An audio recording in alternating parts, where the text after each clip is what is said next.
अस्सलाम वालेकुम रहमतुल्लाह व बरकातुहू। Welcome to my YouTube channel.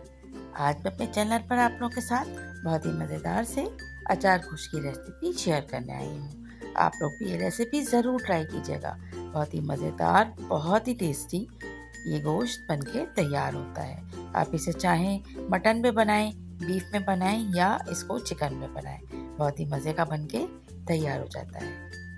Channel पे नए हैं और अगर अब तक सब्सक्राइब नहीं किया है तो चैनल को सब्सक्राइब कर दें, साथ साथ बेल का आइकन भी प्रेस कर दें।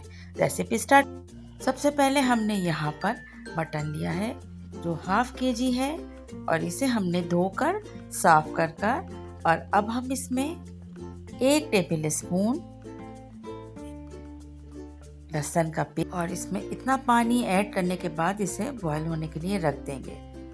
हमें ये गोश्त गला हुआ चाहिए अपनी रेसिपी के लिए, इसलिए हम इसे पहले गला कर रख देंगे। अब आते हैं हम मसालों की तरफ। जो मसाले हमने इसमें ऐड किए हैं वो है यहाँ पर तकरीबन 1.5 टेबल स्पून हमने सौंफ लिया है, 1 टेबल स्पून धनिया, 1 टेबल स्पून भर के हमने ज़ीरा पाउडर लिया है, चिली फ्लेक्स लिए हमने यहाँ पर 1 टीस्पून। इसके अलावा हमने कलौंजी लिए 1/2 टीस्पून, राई दाना 1/2 टीस्पून और 1/2 टीस्पून से थोड़ा सा कम हमने मेथी दाना लिया है। अच्छा, अब हम इसमें से कुछ मसाले ग्राइंड करेंगे जो थोड़े से दरदरा सा हम इसे सिर्फ ग्राइंड कर लेंगे। उसमें है सौंफ, धनिया और ज़ीरा। उसके बाद बस देखें इतना ही हमें इसे ग्राइंड करना है। इसमें से हम तकरीबन 2 टेबल स्पून भर के अपने पास मिर्चों के लिए हम तैयार करेंगे एक मसाला। 1/2 टीस्पून से थोड़ा सा कम हम इसमें सॉल्ट ऐड करेंगे। इसके अलावा धनिया पाउडर इसमें जाएगा तकरीबन 1 टेबल स्पून भर के। कुछ कलौंजी के सीड्स हम इसमें ऐड करेंगे और अब इस मसाले को हम लेमन जूस के साथ लिक्विड फॉर्म होने तक इसमें लेमन जूस ऐड करेंगे। उसके बाद हमने हरी मिर्ची ली हैं, 8 से 10 अदद हरी मिर्चों को हमने बीच में से चॉप करके और अब ये मसाला जो हमने तैयार किया है इसमें हम हरी मिर्चों के अंदर इसे भर लेंगे। अच्छा, 1/2 टीस्पून हल्दी भी इसमें हमने ऐड की है। तमाम मसाले को अच्छी तरह से मिक्स करने के बाद मिर्चों के अंदर हम इसे भरने के बाद इसे हम साइड पे रख देंगे।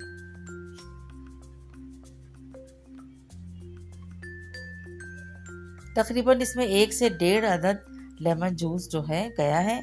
अच्छा, अब देख लें इस तरह से हमें स्पून की मदद से इसमें मिर्चों को इस मसाले के साथ हम भर लेंगे। इस तरह से तमाम मिर्चों को हम मसाले के साथ भरने के बाद हम तैयार करेंगे अब अचार गोश्त की ग्रेवी। सबसे पहले हमने 1 कप से थोड़ा सा कम ऑयल लिया है और इसमें 1 टेबल स्पून भर के लहसुन अदरक ऐड किया। लहसुन अदरक को खुशबू आने तक हम अच्छे से फ्राई कर लेंगे। इसके बाद हम ये तमाम मसाले जो हमने ग्राइंड करके रखे थे वो इसमें मिक्स कर देंगे और फ़ौरन ही हम इसमें जो हमने 4 अदद टमाटरों को ग्राइंड करके रखा था वो उसको ऐड कर देंगे। इसके बाद हम थोड़ा सा इसको कुक करने के बाद इसमें लाल मिर्च टेस्ट के मुताबिक आप इसमें ऐड कर सकते हैं। मैंने 1 टीस्पून लाल मिर्च ऐड की है। इसके अलावा सॉल्ट 1 टीस्पून इसमें जाएगा।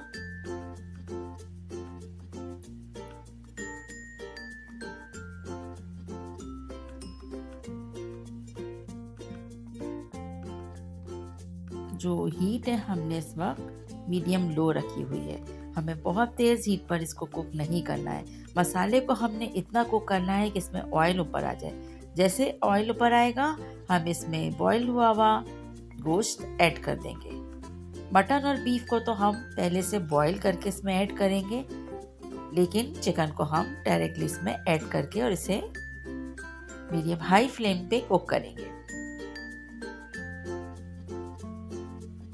95% गोश्त जो है हमने गला लिया है और बाकी हम यहाँ पर इसे फुल डन कर देंगे।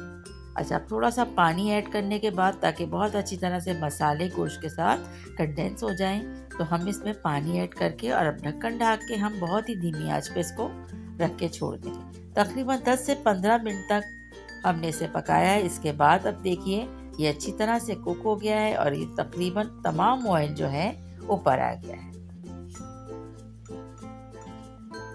और बहुत अच्छी सी एक खुशबू, एक बहुत अच्छा सा अरोमा इस वक्त आ रहा है कि ये आपको जब आप बनाएंगे जब भी फील हो सकता है। अच्छा, अब जो मिर्चें हमने भर के रखी थी वो मिर्चें हम इसके तमाम साइड्स में हम इसे सेट कर देंगे।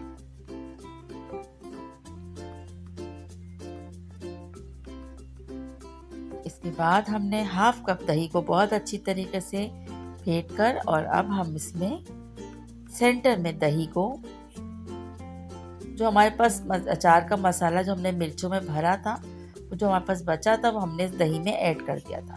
इससे इसका टेस्ट बहुत ही शानदार हो जाता है। ये स्टेप स्किप नहीं कीजिएगा, आप ज़रूर कीजिएगा।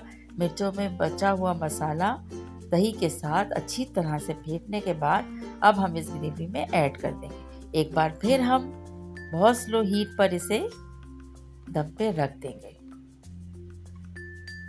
बस इसी तरह से मिक्स करना है दही को कि ये बहुत अच्छी तरीके से इसके सरफेस पे भी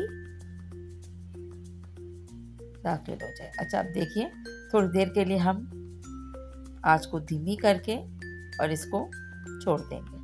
करीब 5 से 7 मिनट के बाद हमने चेक किया तो अब ये ऑलमोस्ट डन है। इस स्टेज पे अगर आपको यहाँ पर थोड़ा सा इसमें ग्रेवी चाहिए तो आप यहाँ पानी ऐड कर सकते हैं, लेकिन मैंने इसको बिल्कुल ड्राई फॉर्म में ही सर्विंग डिश में डिश आउट कर लिया है। अचार गोश्त की बहुत ही शानदार सी रेसिपी अचारी मटन की रेसिपी आपको पसंद आई है तो इसे शेयर कर दीजिएगा, लाइक कर दीजिएगा और साथ साथ सब्सक्राइब करना भी याद रखिएगा।